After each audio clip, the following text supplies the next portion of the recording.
د احمدي میډیا قدرمنو کتونکو او لیدونکو په سلامونو او نیکو هیلو مو هرکلی کوم، ستړي مشئ. د احمدي میډیا اونۍ خپرونه ده او زه ملا حکمت عادل مو کوربتوب کوم. د احمدي میډیا اونۍ په دغه خپرونه کې د پښتو ژبې نوموتی لیکوال، شاعر او قدرمن ډاکټر حنیف حیران صاحب را سره میلمه دی. په دغه خپرونه کې به له حیران صاحب سره په لیکوالۍ او ټولنیزو رسنیو په اړیکو، تاثیر او همدارنګه په اغیزو باندې خبرې کوو. په پیل کې خپل قدرمن میلمه ډاکټر صاحب حنیف حیران ته ډیر زیات ښه راغلاست او هرکلی وایو. قدرمن حیران صاحب ستړي مشئ، په خیر راغلی. سلامونه تاسو ته د تاسو د رادیو درنو همکارانو ته اوریدونکو ته ټولو ته خپل تاوده سلامونه وایم.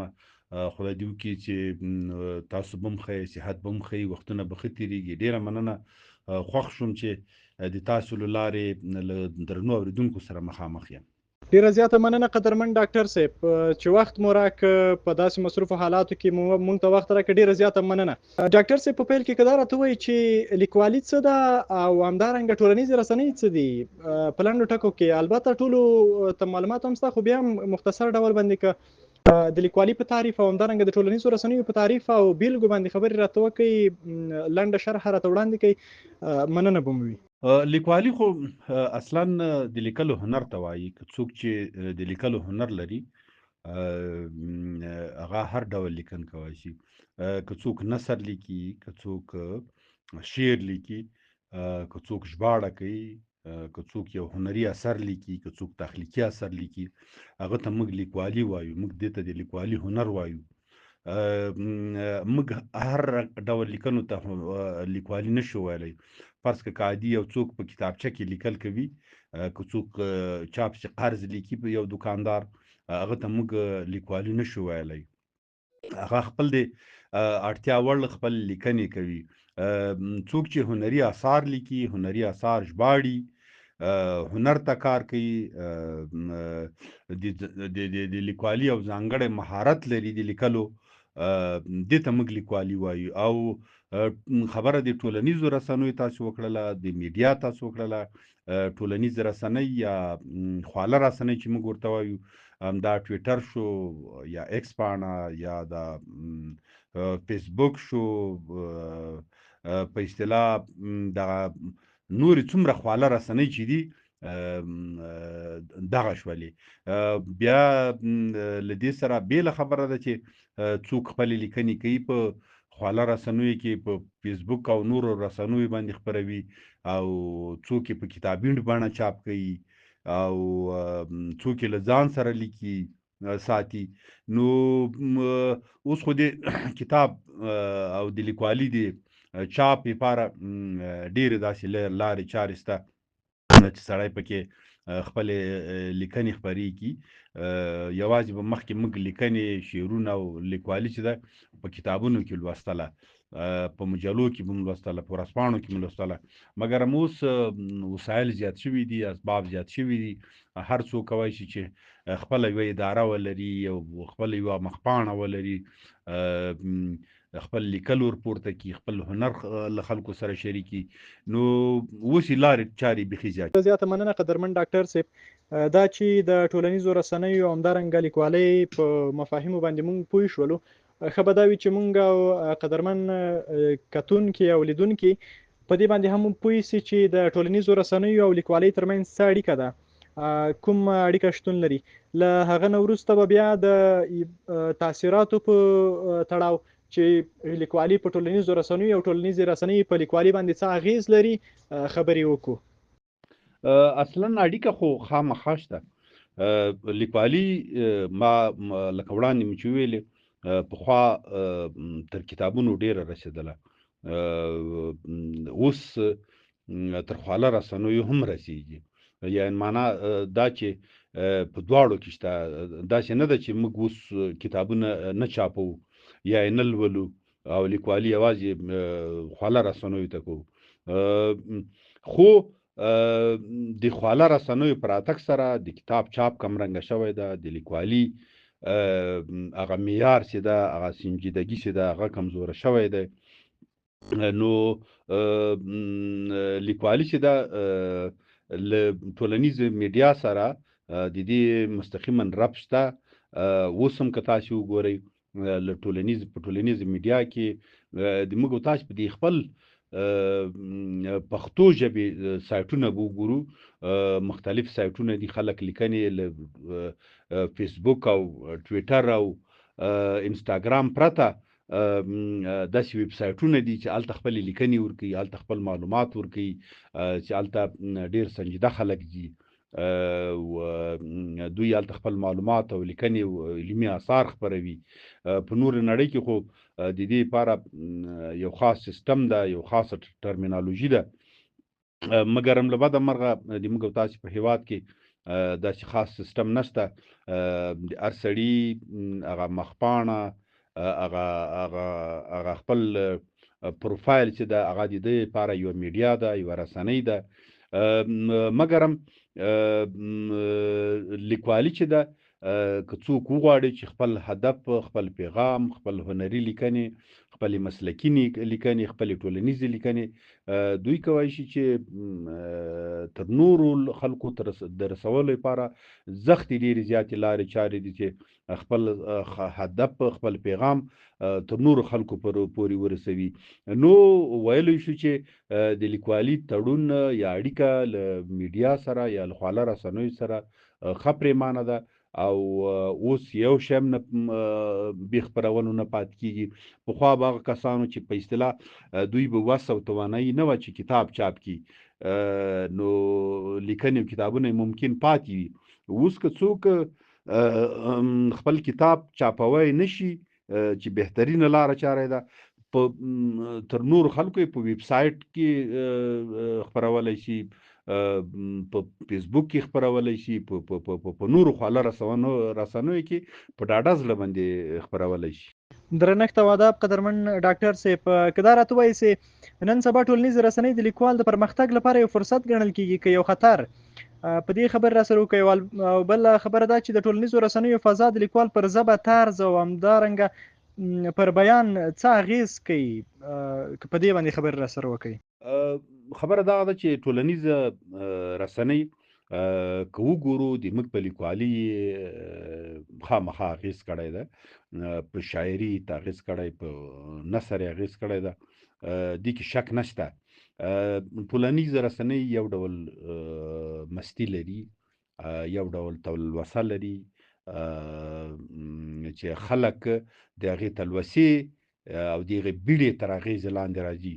مثلا یو څوک کوشش کوي چې زر شعر ولیکي، هغه احساس او تفکر او تخیل او مراقبه او هغه کیفیات او احساسات په ځای د دې چې هغه ټول وپالل شي او هغه هنري توکي، د شعر هنر، دا ټول سره وپالل شي او بیا یو شعر ولیکل شي، نو دوی د فیسبوک د څو لایکونو، کمنټونو، د واه د زر لیدلو په خاطر باندې شعر له دې ټولو کیفیتونو همداسې سیخ راتېروي او خپل شعر له خلکو سره شریکوي. بیا کاش دلته یو معیار وی د ښه و بېکاره شعر لوستونکي جدا کېدلی، سره پېژندل کېدلی، په اصطلاح هغه د زرو قدر په زرګرانو وی، زرګران دلته درلودلی، د هنر مینوال وی، یا په ټوله معنا دوی ته قدرول کېدلی. نو همداسې که دوی لیکوالي وکړي، لنډه کیسه ولیکي، هغه هنریت په نظر کې نه نیول کېږي، بلکې د میډیا د رسنیو د خپرولو او تلوسه کې موږ اکثر لیکوال بده مرغه ورک شي او خپل هغه لیکنه، شعر او نور اثار زر هغه تر خلکو پورې ورسوي. نو د کتاب یا په چاپي رسنیو ښېګړه به دا وه چې دا تلوسه به نه وه، دا اندېښنه به نه وه. هر چا به خپل هنر پاله، خپل هغه مسلک به یې پاله، هغه مسلکي هنري لیکنې به یې پاللې، شعر کې به یې شعریت پاله،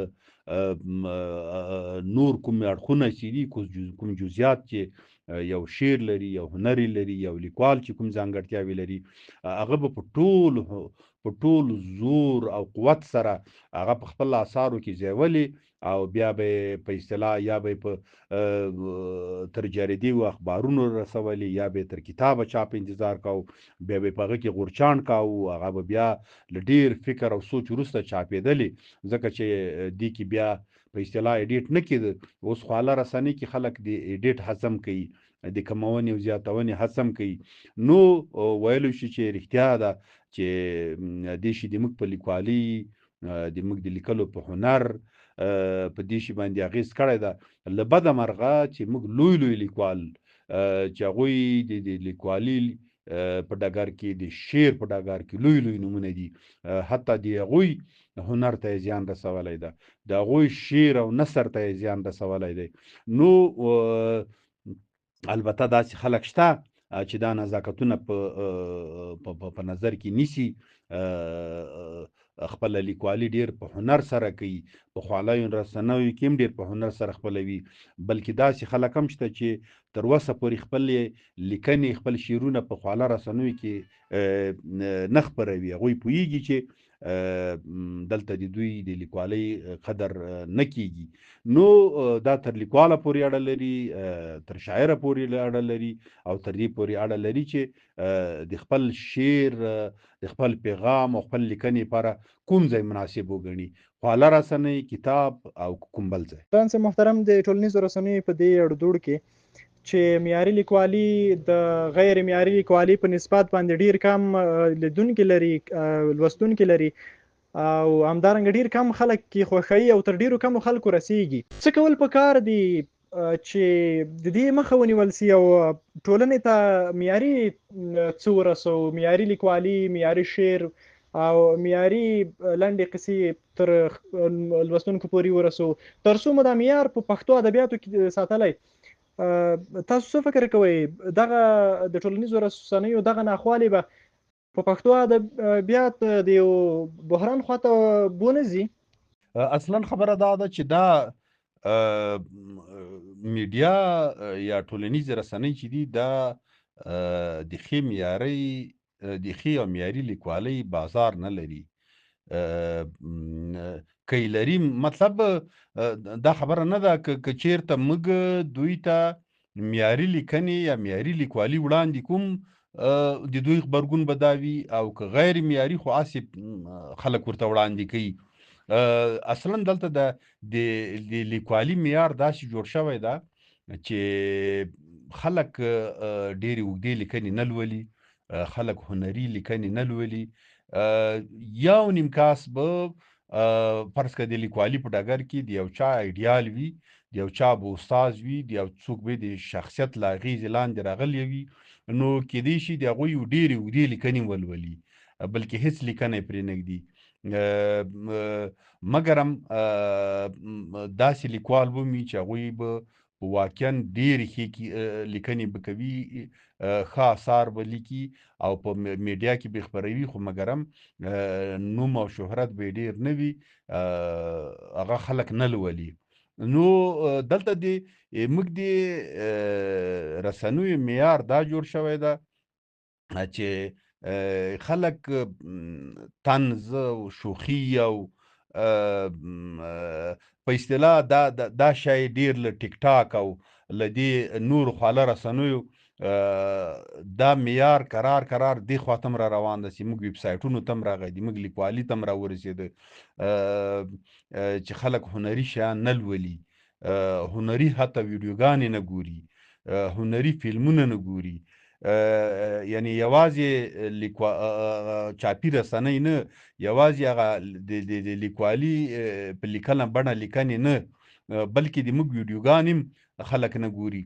نو داسې ځخ ډېرې علتونه دي، ځخ ډېرې لارې چارې دي چې خلک هغه ښه لیکوالي یا نشي موندلی، که یې ومومي هغوی هلته نه لولي یا وخت نه ورته لري یا هغه اوږدې لیکنې خلک نه خوښوي، یا په اصطلاح هلته هغه د بازار په اړو ګوړو کې په هغه ګرد او بحران کې خلک یو ډول هغه ښې لیکنې معیاري لیکوالي دا له خلکو ورکه شوې ده، او که ورکه شوې نه ده خلکو ته ښه معلومات ده چې دا لیکوال ډېر هنري لیکل کوي، ډېرې ښایسته لیکنې کوي، نو د معیار خلک د هغوی لوستونکي هغه بیخي د ګوتو په شمیر دي. نو دلته هغه موږ معیاري لیکوال چې دی هغوی باید ناهیلي شي، هغوی باید زړه ماتې شي چې د یو چا سره په فیسبوک کې 100,000 10,000 ملګري فالوورز وي او دا یو هنري لیکنه کوي او یوازې 8 کسه یا 10 کسه په هغه باندې کمنټ کوي یا هغوی لولي، او دغه 100,000 کسان یعنی د 10,000 کسانو یا د 1000 کسانو په سر باندې یو لوستونکی نه لري. نو خبره دا شوله چې خلک لیکوال به خامخا ماتیږي او غیر معیاري لیکوالي به خامخا دلته خلک ګوري، غیر معیاري شاعري به خامخا خلک ګوري او ویډیوګانې به خامخا ګوري. نو زه بیا هم وایم چې له بده مرغه خواله رسنیو د موږ معیارونه را خراب کړه، د موږ د لیکوالي هغه کوم حدونه وو هغه یې ټول را مات کړل، او اوس لیکوالو ته پکار ده چې د خپل ځان لپاره داسې یوه لار وګوري، داسې یو ځانګړي ګروپونه دي چې خلک په هغه کې کره کتنې کوي، خلک په هغه کې خپلې لیکنې شریکوي، نو یعنی معادل لارې چارې شته که خلک له هغوی نه کار واخلي کیدای شي د خپل لیکوالۍ لپاره لوستونکي او اوریدونکي پیدا کړي. تاسو له خبرو نه دا ښکاري که حالات دغسې روان وي پښتو لیکوالي به د ډېرو ننګونو سره مخ شي. که دا راته ووایي حیران صاحب چې یو لیکوال څنګه کولی شي د ټولنیزو رسنیو د شور او هیجان تر سیوري لاندې خپل اصلي ژبه سبک او هویت وساتي او معیار ونه غورځوي او معیاري توکي وساتي او چاپ سي دا ښه ده او که نه د ټولنیزو رسنیو په له لارې خلکو ته خپاره سي، کومه لاره غوره ورته ګڼئ او څنګه کولی سي خپله ژبه سبک او هنر وساتي؟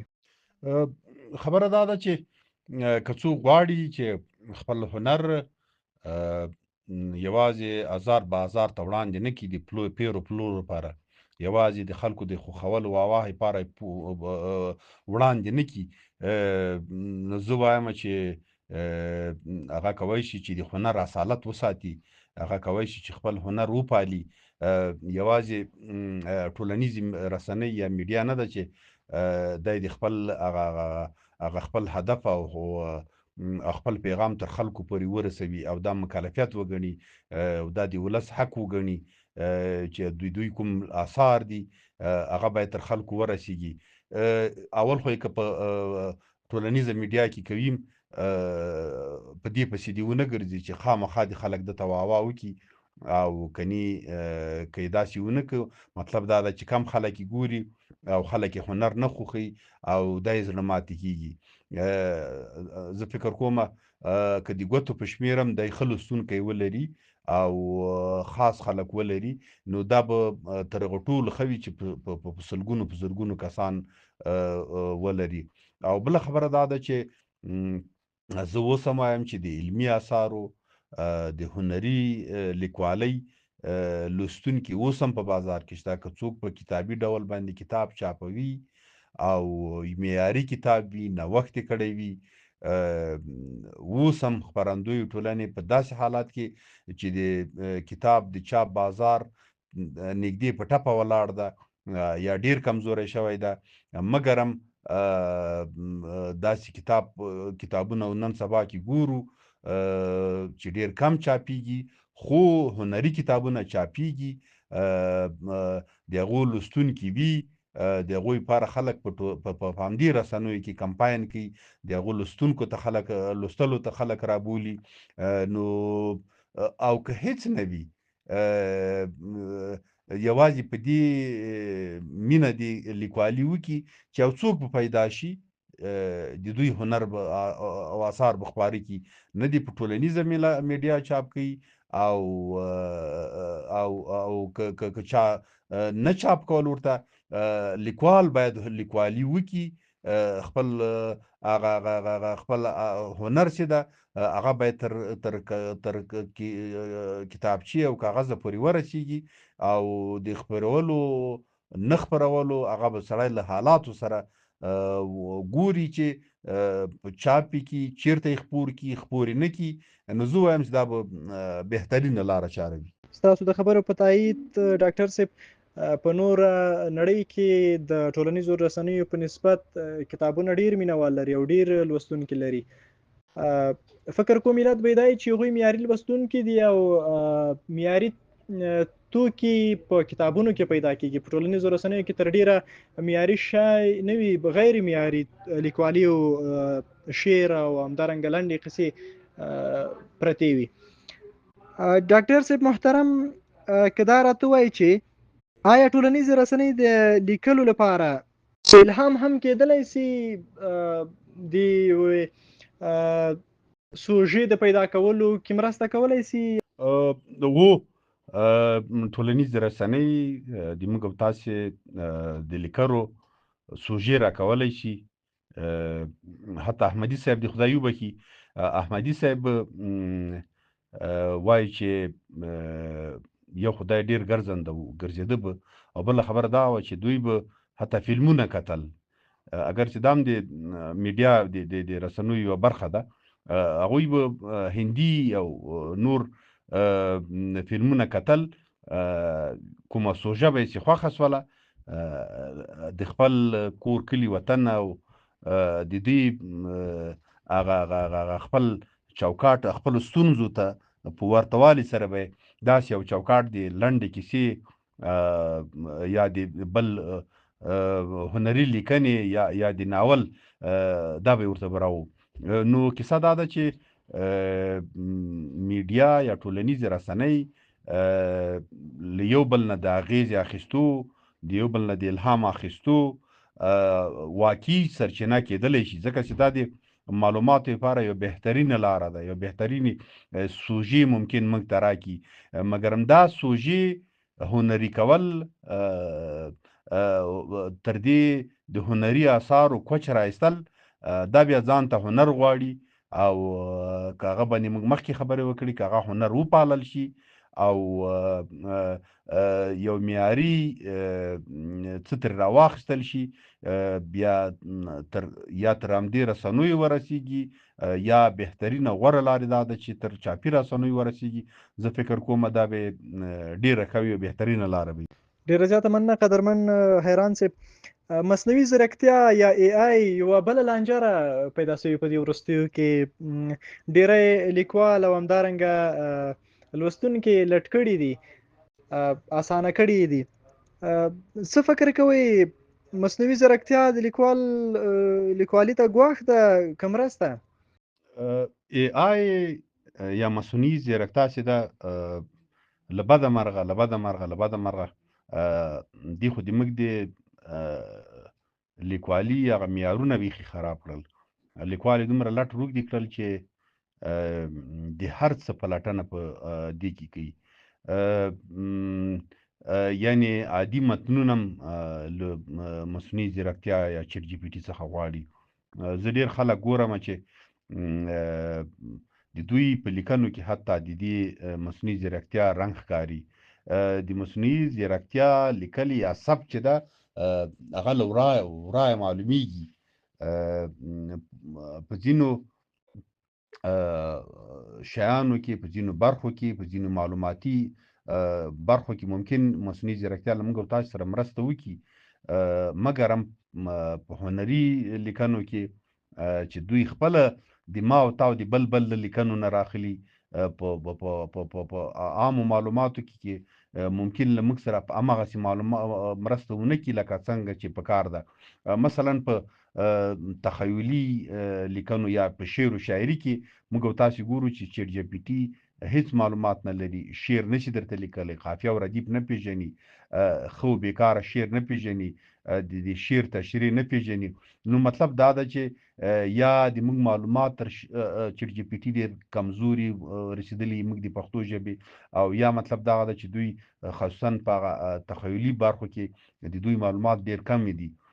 نو له دې پرته چې ما ډېر ځله لیدلي دي چې حتی دیني طبي معلومات ما ترې غوښتلي دي، چې ما کتلي دي دوی ګډوډ معلومات راخیستلي دي. یعنې مطلب دا ده چې په ټوله معنا هم په چټ جي پي ټي باندې داسې حساب نشي کېدلی چې موږ د ډېرې بنیادي معلومات له چټ جي پي ټي څخه راواخلو.